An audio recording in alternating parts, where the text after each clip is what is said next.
Bonjour et bienvenue dans ce nouveau tutoriel pour Cinema 4D. Aujourd'hui je vais vous parler du plugin Trozy. Il y a déjà plusieurs tutoriels sur YouTube qui parlent de ce plugin qui permet de fragmenter des objets en 3D dans Cinema 4D, c'est-à-dire du texte, des blocs, des primitives, ça peut être ce qu'on veut. Il y a déjà donc plusieurs tutoriels et puis j'ai remarqué que la plupart du temps, les auteurs de ces tutos utilisent que les réglages de base de Trozy et découpent qu'une seule fois leur bloc. Alors qu'on peut faire quelque chose de mieux. Donc on va voir ça tout de suite. Alors d'abord, le plugin Trozy, c'est un plugin qui est gratuit. On peut le télécharger sur le site de l'auteur du plugin. C'est ce site-là, nitro4d.com/blog. Vous pouvez visiter le site, il y a la personne qui a fait ce plugin en a fait plusieurs autres. Certains sont très intéressants. Donc ici on va voir que le plugin Trozy pour le moment. Donc dans Freebies Trozy, il est à les télécharger ici, il y a des liens. C'est la version 1.22 qui est gratuite. Ensuite, il y a une version 1.36, mais elle est seulement en donation war, c'est-à-dire que vous y avez accès que si vous avez fait une donation à l'auteur du plugin. Si vous avez Cinema 4D 11.5, vous prenez cette version de Trozy. Si vous avez Cinema 4D 12 ou 13, vous prenez cette version. J'explique pas comment l'installer parce que d'abord c'est expliqué ici. Bon, c'est en anglais, mais c'est quand même expliqué. Et ensuite, si vous allez sur YouTube taper Trozy installation ou quelque chose comme ça, vous allez facilement trouver les explications pour installer le plugin. C'est très simple. Donc, je pars du principe qu'il est installé dans votre Cinema 4D. Alors, qu'est-ce qu'on va faire pour voir comment s'en servir? On va simplement fracturer un bloc. C'est-à-dire que je vais faire un sol dans ma scène, je vais ajouter un bloc, je vais ajouter une sphère, la sphère tombera sur le bloc éclatera en morceaux. C'est tout bête, c'est tout simple, mais on va voir comment faire ça bien, comment rendre ça crédible. Donc d'abord, je place un sol. Voilà. Comme je veux pas que mes morceaux de blocs traversent le sol, je vais ajouter sur mon sol un tag MoGraph corrigide. Ensuite, j'ai besoin d'un bloc, alors un cube. Je vais l'allonger sur l'axe des X de 400. Voilà, je vais le placer à la hauteur du sol. Ça sera quand même mieux. Voilà. Ensuite j'ai besoin d'une sphère. Donc je crée une sphère. Un peu plus haute, voilà. Je la fais plus petite. Je veux qu'elle percute mon bloc à cet endroit, à peu près. Je vais la mettre beaucoup plus haut dans la scène, parce que je veux qu'elle tombe du haut. Voilà. Ensuite, j'ajoute dessus un tag MoGraph corrigide. Alors, si vous êtes sur la version 12 ou la version 13, vous pouvez placer le tag corrigide directement sur la sphère. Si vous avez la version 11.5, comme moi actuellement, il faut d'abord créer un objet MoGraph objet fracture, mettre la sphère dans l'objet fracture, et sur l'objet fracture, on place le tag corrigide. Parce que dans la version 11.5 de Cinema 4D, les tags dynamiques ne fonctionnent que sur les objets MoGraph. Donc voilà, là j'ai ma scène de base, j'ajoute des textures. Alors Trozy accepte deux textures, une pour l'intérieur du bloc à détruire et une pour l'extérieur. Donc je vais créer deux textures, je vais retirer la spécularité dessus. Alors une texture que je vais appeler in qui sera l'intérieur et une que je vais appeler out qui sera l'extérieur.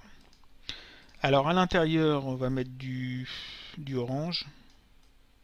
C'est pas mal du orange. Et pour l'extérieur, du gris foncé. Voilà. Donc mon cube est ici. Je place d'abord ma texture intérieure et ensuite ma texture extérieure dessus. Donc j'obtiens ces deux tags de texture dans cet ordre, intérieur, extérieur. Donc là, si je joue je vais placer aussi une texture sur le sol et sur la sphère. Voilà. Donc là, si je joue mon animation, j'ai la sphère qui tombe, elle percute le bloc à peu près à ce niveau, rebondit sur le sol, et ce que je veux, c'est que le bloc éclate. Je vais mettre 300 frames ici, pour qu'on ait de la marge. Voilà.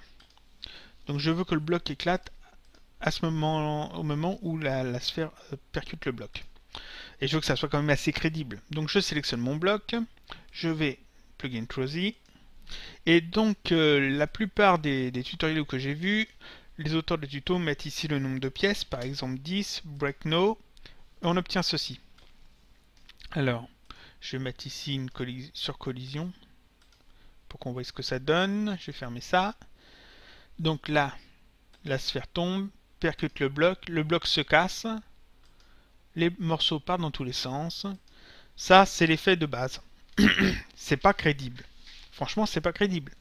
Le bloc, ici, paraît avoir été découpé à l'avance. On a l'impression qu'il n'a pas de masse. Les morceaux sont tous à peu près de la même taille. Ils s'éparpillent comme s'ils étaient en papier. Ça va pas. Je reviens en arrière. Ici, on peut voir que nos morceaux, c'est que des triangles. En fait, Trozy a découpé que des triangles. Chaque face, c'est un triangle. Ça, c'est pas génial. Ça serait du verre, ça pourrait aller, mais là, c'est pas le cas. On veut vraiment avoir l'impression d'un objet massif. Donc, je reviens en arrière avec CTRL Z. Voilà. J'ai récupéré mon cube. Je rouvre le plugin Trozy. Et on va faire ça mieux. Donc mon cube est sélectionné. Ici à la place de Random, je choisis Voronoi. Qu'est-ce que c'est Voronoi? C'est une autre façon de découper les fragments. C'est-à-dire qu'au lieu d'avoir des fragments aux faces très triangulaires, je vais avoir des formes plus complexes, plus grandes, avec plus d'angles. Ça sera tout de suite mieux parce que ça va donner plus l'impression de gros blocs de pierre. Ici, pièce, je vais mettre 20, par exemple. Je fais break no. Et là, on voit, on a vraiment des gros blocs. C'est plus des petits triangles tout fins, c'est vraiment des gros blocs de pierre. Ensuite, ma sphère donc, va percuter le bloc ici. Et les morceaux vont partir un peu dans tous les sens. Mais si je veux vraiment que mon bloc donne une impression de masse, il faut qu'il y ait certains blocs qui restent en place. Les blocs qui sont posés au sol, je veux vraiment qu'ils donnent l'impression de quelque chose de solide. Alors ce que je vais faire, je vais les sélectionner et les sortir de mon objet fracture créé par Trozy. Donc ça je le ferme. Donc ici j'ai mon objet fracture. Je décoche ici la petite coche verte. Ça me permet de sélectionner les blocs séparément. C'est plus un objet fracture, c'est plusieurs blocs que je peux sélectionner. Donc ce que je vais faire, je vais sélectionner les blocs qui sont en contact avec le sol. J'appuie sur Shift pour en sélectionner plusieurs. Voilà, peut-être pas celui-là, donc CTRL pour en désélectionner un. Ensuite, ici, celui-là. Tout cela, ce sont les blocs qui ne bougeront pas. Je veux vraiment qu'ils donnent l'impression de quelque chose de solide. Ici, je laisse quand même quelques blocs qui seront détruits. Donc là, j'ai sélectionné plusieurs blocs. Si on ouvre mon objet fracture, je vois qu'ils sont sélectionnés. Ce que je vais faire, je vais les sortir de la hiérarchie de l'objet fracture. Donc je reste cliqué et je les déplace en dessous du sol. Voilà. Donc là, en fait, tous mes blocs sortis de l'objet fracture, ce sont les blocs que j'ai sélectionnés.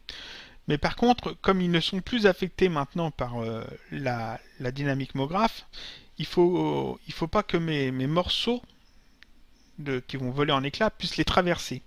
Alors comme pour le sol, comme je ne voulais pas que ça traverse le sol, je ne veux pas non plus que ça traverse ces blocs-là, je vais ajouter le même tag dessus. Donc je sélectionne ici le tag sol, qui est sur le sol, j'appuie sur la touche CTRL, je reste appuyé dessus, et je fais un CTRL déplacé sur chacun de mes pièces pour dupliquer justement ce tag partout. Donc comme pour le sol, ces morceaux seront des objets de collision en fait. Ils ne bougeront pas au moment de l'explosion de mon bloc et les autres morceaux vont taper dedans, mais ne les feront pas bouger. Donc je reviens sur mon objet, ici mon objet fracture créé par Trozy. J'ai dedans tous les blocs que je n'ai pas déplacés. Je sais que ma sphère va taper à cet endroit-là. Donc ces endroits-là, c'est par là qu'il y aura le plus de dégâts. Ce bloc-là va voler en éclats, celui-là aussi. Les autres blocs, je peux les laisser tels qu'ils sont, ils vont juste être déplacés. Mais ici, je veux vraiment qu'il y ait une impression d'impact. Alors, toujours ici en ayant décoché, je sélectionne ce bloc-là. Je vais leur découper un petit peu. Donc module externe, Trozy, je vais leur découper en mode Voronoi 10 fois, par exemple, pour avoir 10 morceaux différents. Voilà. Ensuite, ce bloc-là qui prend le plus d'impact, je le sélectionne. Alors, comme j'ai réutilisé Trozy, ici la petite coche est redevenue verte. Je redécoche la petite coche. Je sélectionne ce bloc-là. Je vais le redécouper lui aussi. Alors lui, on va mettre carrément 20 fois, parce que c'est lui qui prend le plus d'impact. Donc 20 fois, j'ai 20 morceaux. Voilà, là on voit déjà un peu plus de morceaux cassés. Celui-là qui est juste en... Alors je redécoche ici. Celui-là qui est juste en dessous, je vais le découper aussi. En fait, c'est presque manuel. Je redécoche, je sélectionne les endroits qui seront le plus affectés par l'impact. Alors ceux-là. Encore une fois, Break No. 20 fois. Ça va assez vite. Le plugin est assez rapide. Et puis on n'est pas obligé de mettre des grands chiffres. Donc là, on a vraiment une impression ici de casse. On voit vraiment qu'il y a beaucoup de petits morceaux qui vont partir en éclats. Alors, je redécoche. Je vais encore le faire encore une fois sur ces morceaux-là, peut-être. Oui, je vais faire ces morceaux-là 10 fois seulement. Ça devrait suffire. Toujours en mode Voronoi. Break No. Voilà, là, on voit vraiment que c'est la partie qui sera le plus cassée en petits morceaux. Donc, je ferme le plugin Trozy. Ici, je remets mon tag en mode sur collision. Un zoom arrière. Et on regarde ce que ça donne. La sphère tombe. Casse le bloc. Il y a des petits morceaux, des gros morceaux. Et on voit qu'il y a des morceaux qui restent au sol. Alors, on regarde ça un peu plus au ralenti. Voilà. Au moment où la sphère percute le bloc, on voit qu'il y a plein de petits morceaux qui partent un peu dans tous les sens. Les gros morceaux restent encore en place. La sphère continue de descendre. Les gros morceaux sont éjectés vers l'extérieur. Les morceaux qu'on a sortis de la hiérarchie restent en place. Ils donnent bien une impression de solidité du bloc. Et là, on a un effet qui est crédible. On revoit ça. C'est parfait. Voilà, c'était un tutoriel sur Cinema 4D. A bientôt pour un prochain tuto.